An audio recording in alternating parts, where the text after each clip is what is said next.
Hi, I'm Danielle. If you need to hear this, let me tell you something. Life has a way of peeling back the curtain, often in the most painful ways. That's how I finally saw the truth. Remember, presentation is everything, dear, Logan said one morning, adjusting my blazer with a little too much care. His hands lingered on my shoulders, firm and controlling. Mother thinks you should dress more conservatively for work. I brushed his hands away and forced a smile.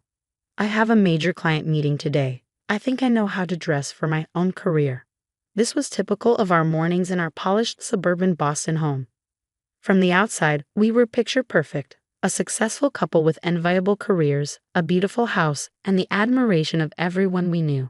I was a marketing executive. Logan worked in finance, and together we were the golden couple. Or so it seemed. Over breakfast, I tried to keep the mood light. Your mother called again. She wants us to change our vacation plans to join them in Martha's Vineyard. Logan didn't hesitate. Then we'll go to Martha's Vineyard, he said, already dialing. Mother. Yes, we'd love to join you. That's how it always was. His parents dictated, and Logan obeyed.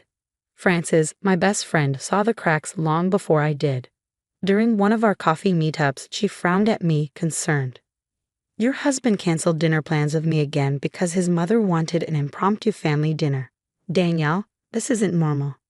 It's complicated, Frances. Family is everything to Logan. At work, even my mentor, Alex Torres, began to notice. Danielle, you've earned this project. Don't let anyone take it from you. But Logan had other plans, a female-led campaign. Mother thinks it's too aggressive. Maybe you should let Thompson handle it, he suggested one night, with a casual cruelty that left no room for argument. The breaking point came during one of those dreaded family dinners at the Barrett mansion. I was stuck in a critical meeting with our biggest client when the text started. Where are you? Mother is waiting. You're embarrassing me. You better have a good excuse. Each buzz made my hands shake. Finally, Logan's last message came. You have 5 minutes to get here, or there will be consequences. When I arrived, the room was a frozen tableau of judgment. Richard Barrett sat at the head of the table, his fingers drumming a steady rhythm. Alina's lips were a tight, disapproving line. Emma, Logan's sister, stared at her plate, avoiding my gaze. 45 minutes, Logan said, his voice sharp and unforgiving. You kept my family waiting for 45 minutes. I'm so sorry, I began, still catching my breath. I was in a crucial. Enough. Logan's hand slammed against the table, making the crystal glasses rattle. On your knees. I blinked, unsure if I'd heard correctly. What? On your knees, he repeated, his voice icy. Apologize properly to my parents. Logan, please not here, I whispered, mortified. His grip on my arm was sudden and bruising. Do it, he hissed. The cold marble floor bit into my knees as I lowered myself. His hand pressed firmly on my shoulder, forcing me to bow. I'm sorry for my tardiness. Judge Barrett and Mrs. Barrett, I stammered, my voice barely audible. Mrs. Barrett, Eleanor corrected, her tone dripping with condescension.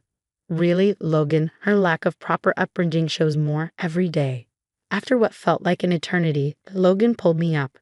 Now we can have dinner like a civilized family, he declared.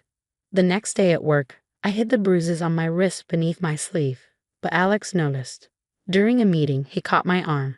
Danielle, my office. Now. Once the door closed, the dam broke. Everything spilled out. The constant control, the daily calls to his parents, the growing physical intimidation. Last month's charity gala, I choked out. Eleanor told everyone Logan was fixing my low-class tendencies. She said some people just aren't born with proper breeding. Alex's face darkened. Call Frances. She needs to hear this too. An hour later, Frances burst into Alex's office. One look at me, and she pulled me into a fierce hug. Why didn't you tell me it was this bad? Because it happened so slowly, I whispered. First, it was little comments about my clothes, my job. Then Logan started checking my phone, claiming his mother was worried about my inappropriate social media posts.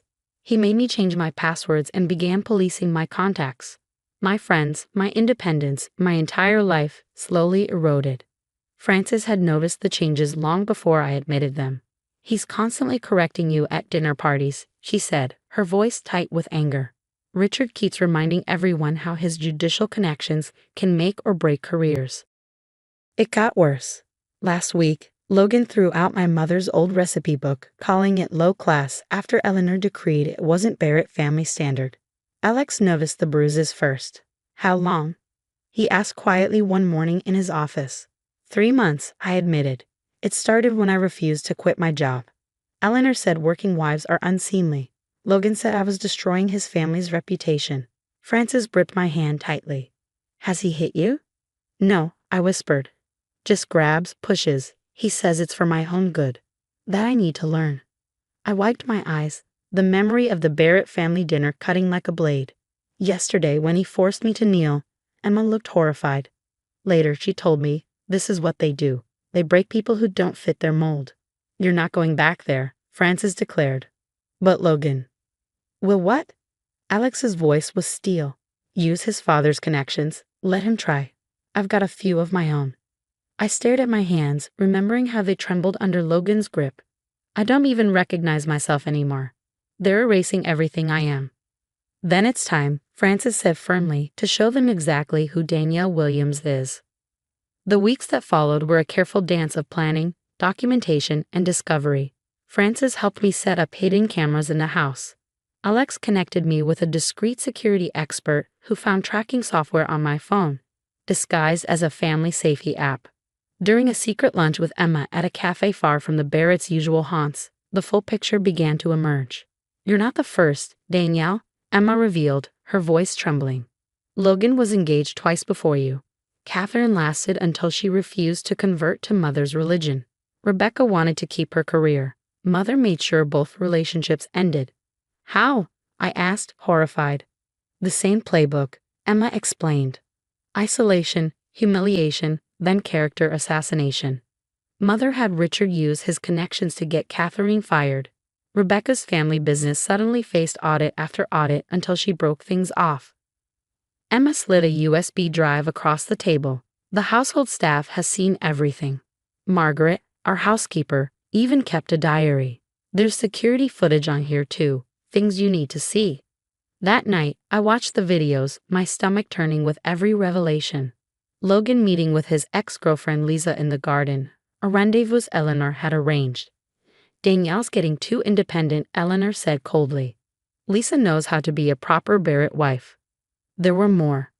Logan sabotaging my client presentations by accidentally deleting files.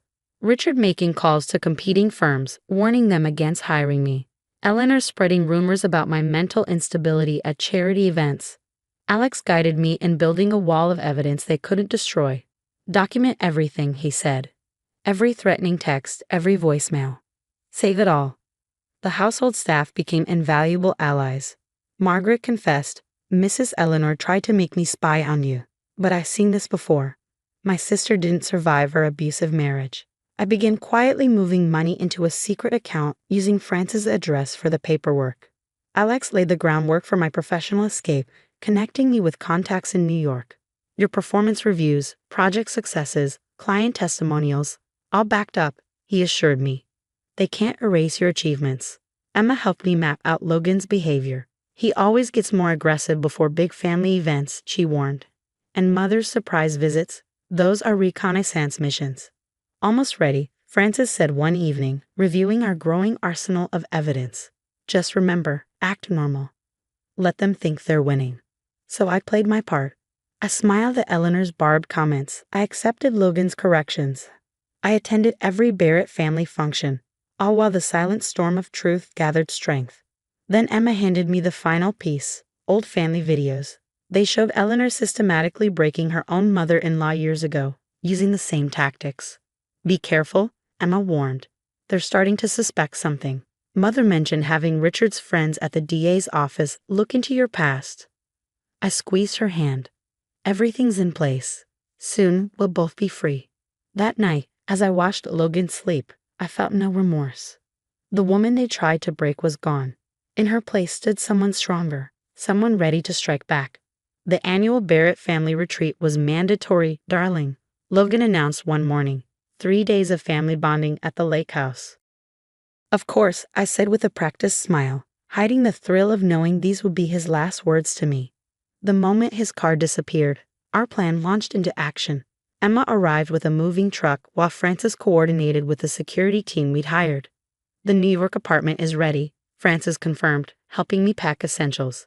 Alex's team expecting you by Monday. My life was extracted from the Barrett mansion in a matter of hours.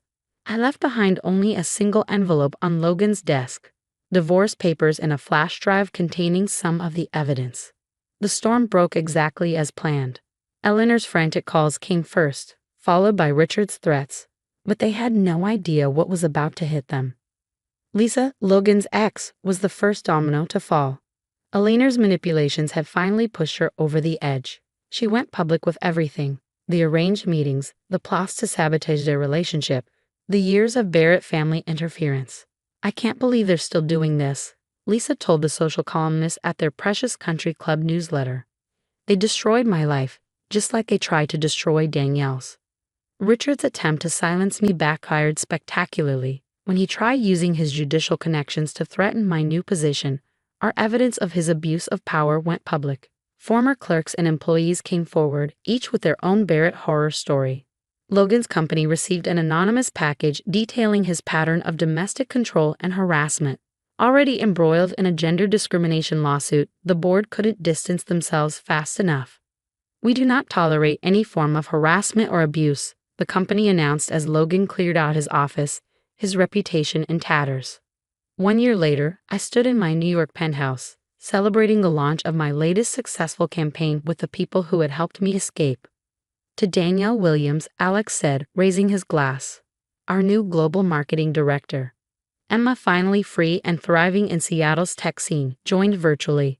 "You should see Mother's face every time another social invitation gets lost in the mail," she laughed. Then came the call I'd been expecting: Logan. Now living with his disgraced parents, he had lost everything. His voice was raw, almost desperate. "Please, Danielle. I understand now. Mother and father, they controlled everything. I'm in therapy. I've changed. Just give me another chance." I let his words wash over me, the memory of that night at the Barrett dinner table flashing in my mind, his hand forcing me to kneel, his voice echoing with his parents' disdain. "No, Logan. You had your chance to be better, to stand up to them, to protect me. Instead, you chose to become them." "But I love you," he pleaded. "Goodbye, Logan. Don't contact me again." As I hung up, Francis squeezed my hand. "You okay?" "Never better," I said, smiling. "Some people think revenge is about making others suffer, but I've learned the truth. The best revenge is living well, succeeding, and ensuring those who hurt you can never harm anyone else again." "To living well," Alex said, raising his glass. "To freedom," Emma added from the screen. "And to justice," Francis concluded. "The story has come to an end, but now I have a question for you. What would you have done in my shoes that night when Logan demanded I kneel and apologize to his parents? Would you have refused and faced the consequences immediately, or would you have played along until you could plan a safe escape like I did?" There's no easy answer when you're trapped in an abusive relationship. Your safety has to come first, but your dignity is always on the line. Share your thoughts in the comments below. If my story resonated with you, or you know someone who needs to hear it, please like and subscribe. Together, we can reach more people who might be silently facing similar situations. Sometimes knowing you're not alone is the first step toward freedom. Thanks for staying until the end of my story. Hit the notification bell so you don't miss the next one. Stay strong.